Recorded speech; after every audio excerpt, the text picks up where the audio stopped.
അപ്പോൾ ചങ്ങായിമാരെ എല്ലാവർക്കും നമസ്കാരം കേട്ടോ. ഇന്ന് നമ്മൾ നല്ല ചോറിൻ്റെ കൂടെ അയില വറുത്തരച്ച കറിയും പിന്നെ അതിലേക്ക് നല്ല കാബേജ് ഉപ്പേരിയും അയില വറുത്തതും. അയില നൈസായിട്ട് മെല്ലെ ചെറിയ ഫ്ലെയിമിൽ വറുത്തതുകൊണ്ട് അടിപൊളിയാണ്, ഒരു രക്ഷയില്ല.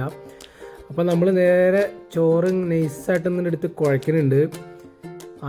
കറി നല്ല കട്ടിയുള്ള കറി ആയതുകൊണ്ട് അടിപൊളിയായിരുന്നു കേട്ടോ. വേറെ ഒരു രക്ഷയില്ല, പറയാനൊന്നുമില്ല, അടിപൊളി. അപ്പോൾ ചോറ് കുഴച്ചിട്ട് ഒരു വറുത്ത പീസ് അയില കഷ്ണം എടുത്തിട്ട് കണ്ടില്ലേ, നല്ല പൊടിയുള്ള അയില കേട്ടോ, നല്ല അടിപൊളിയാണ്. അപ്പോൾ ആ കഷ്ണം വെച്ചിട്ട് കുറച്ച് ഉപ്പേരിയും കൂടി അങ്ങോട്ട് എടുക്കുക.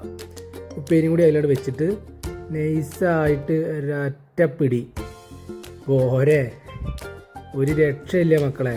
ഒന്ന് കഴിച്ചോട്ടെ കേട്ടോ.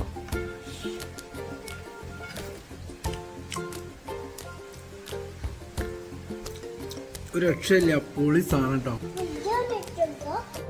അപ്പോൾ വീട്ടിൽ കുട്ടികളും വൈഫും എല്ലാവരും ഇരുന്നിട്ടാണ് ഭക്ഷണം കഴിക്കുന്നത് കേട്ടോ. അത് വേറൊരു വൈബാണ്.